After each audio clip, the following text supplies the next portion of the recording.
let's try to continue thinking about morality from a secular standpoint. So, how far did we get? Well, so far we covered the ground that as soon as we have a world which has first person reality, which has experiences in it, and not only experiences but subjects of experience as well, this is things to whom certain experiences make a difference. Or, in other words, as soon as you have interests in a world, as soon as you have first person reality putting out demands, you have a world in which speaking about obligations starts making sense. You can now speak meaningfully about something ought to be the case or should be the case. While a world that is devoid of first person experience, in such a world, such a statement wouldn't even make sense. This is what we figured out, that as soon as you have interests, those are obligations for other beings. And this is nothing else but for those other beings to respond to the first person demands of the reality surrounding them. Right, so third person demands would be if I sit in my room and there's an earthquake and the ceiling is about to fall on my head. So I have to evade that. That's a response to third person reality. A first person reality response would be if somebody's pointing something out to you and you're looking at it. This is responding to first person reality.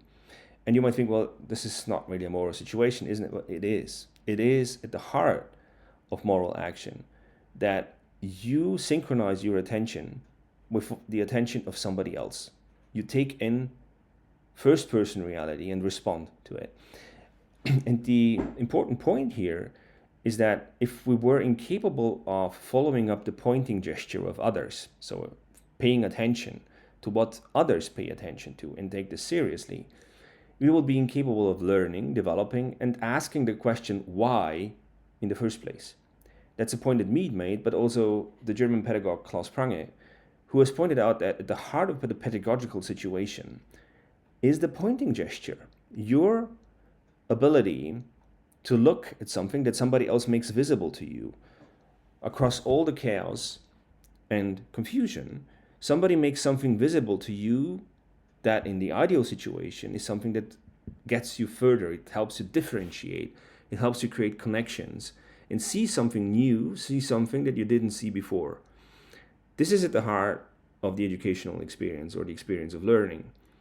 And if we were incapable of activating our moral mind and responding to first person reality, we wouldn't be able to learn. Learning and moral action are deeply related. And we oftentimes think that those are separate. Morality has only to do with the suffering of other beings, like in Socrates, for example.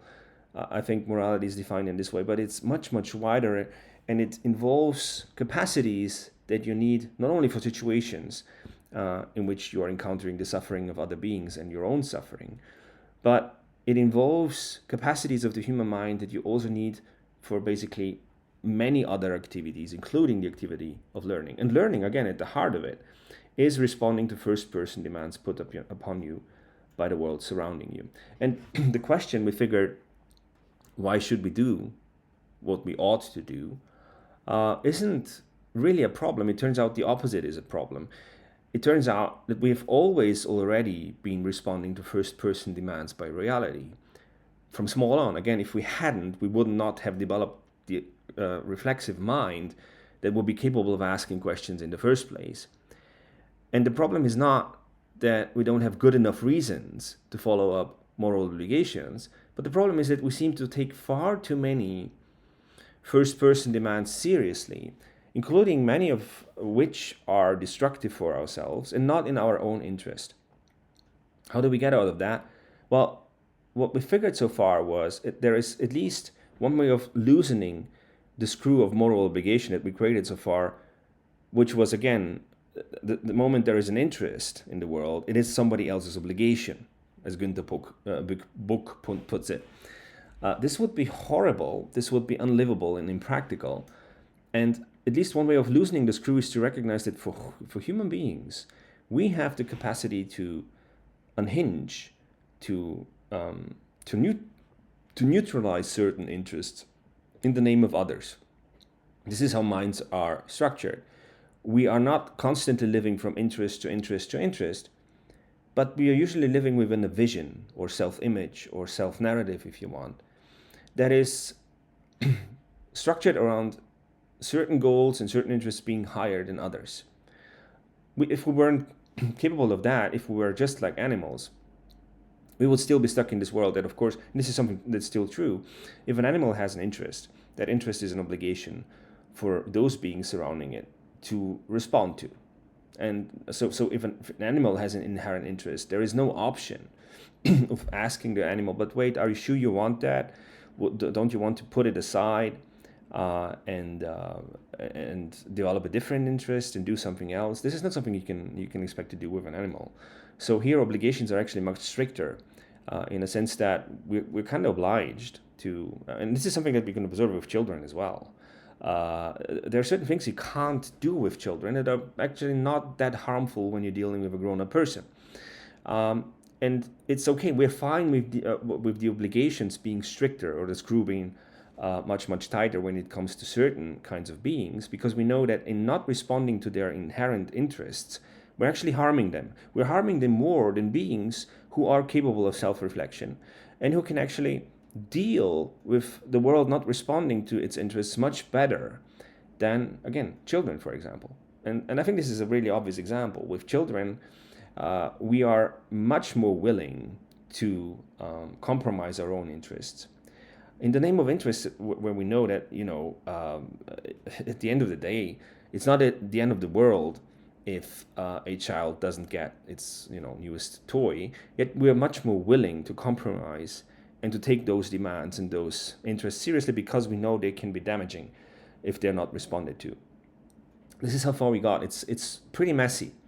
And the next point that I think is important to observe is a point that actually generated different schools of thought around morality, which is that we didn't pay attention so far to the question, okay, but you have moral demands, you have beings with interests who create moral demands on the world surrounding them. But what about the person responding to those moral demands? So the being who actually responds to this first person reality and acts in a moral fashion. What about that action itself? At the end of the day, this action of recognizing others' interests and responding to those interests is itself also an act of consciousness. And just as with the primary interests that are responded here to, the action of responding is itself something that has an inherent value. And this generated different schools of thought, some focusing on the consequences on the being that you are responding to, and other schools focusing on the intentions and the consequences on your own consciousness and your own mind when you respond to first person reality. And both schools have a point. And the interesting point which the schools are making, like Kantianism, for example, that are focusing on the intention. So what does it do to your own consciousness when you respond to first person reality? The valuable point that these schools have been making is that in doing so, in responding to first person reality, in recognizing others, we are generating ourselves. So in other words, we are actualizing our essence, if you want to put it. Existentialism has one of its core ideas that the essence of the human being is not something that you can abstractly know about. And as soon as you know what the essence is, you have actualized the essence of what it's like to be human. The one core idea in existentialism is that you have to make decisions, or you have to act. Your consciousness has to be active, and that activity itself is that which generates you as a subject of experience, and that which generates a rightful sense of freedom. This is something that Kant is also making as a point. Kant is making the point that in responding to first person reality, you are actualizing your human potential and you're actualizing freedom within you. And this is something that is experienced as intrinsically valuable. In other words, it's very similar to the experience of music. So you listen to music. Many of us have had the experience. You're in church and you listen to Bach. And I, as a kid, for example, I died of boredom. Particularly in the context of church. It was really annoying to sit through that. The moment you start creating a connection to what you're hearing, and the moment it starts creating a positive emotion in you, you feel like you're discovering something where you don't need somebody else to force you to sit there, where you don't need somebody else to tell you why it's valuable or why it's important, but you find intrinsic value in, you start finding intrinsic value in just the act of listening to Bach. Again, this is something that for most people takes a learning experience. It's not something that comes naturally, but it comes as something that is intrinsically valuable. You don't need to be paid to do that. We do it because we enjoy it. And in a very similar way, when consciousness is responding to first person reality, it is self generating, it is self creating itself. And that experience is something that we usually find to be inherently and intrinsically valuable. And also an experience of an expression of freedom. We feel free when we are doing that. We don't feel bound by external limitations.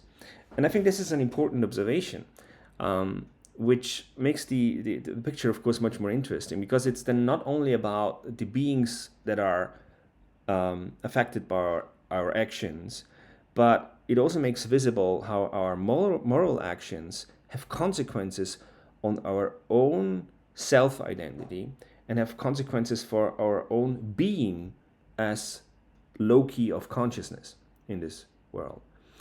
And I think this is something that's definitely worth embracing and recognizing that I think Kant really has a point.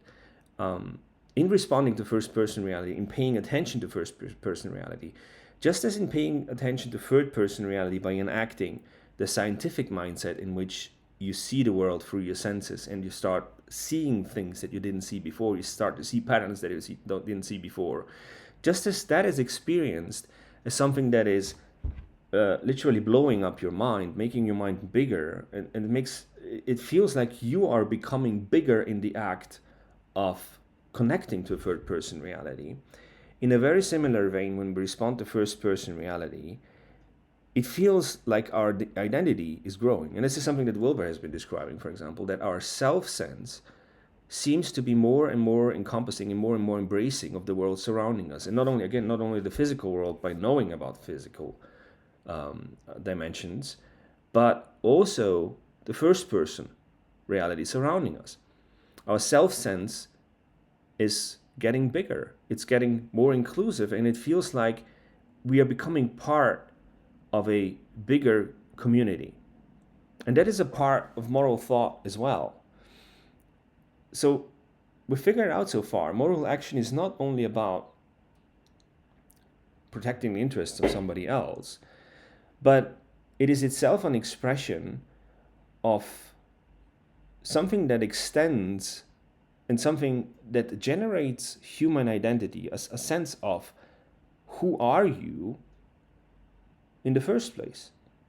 I am that being which is capable of responding and which in certain situation has paid attention to first person demands put upon me.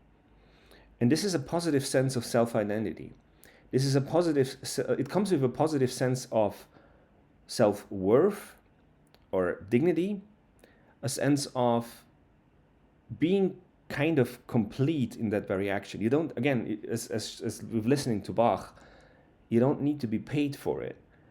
But you feel that in responding to first person demands, you've basically done your job of being human.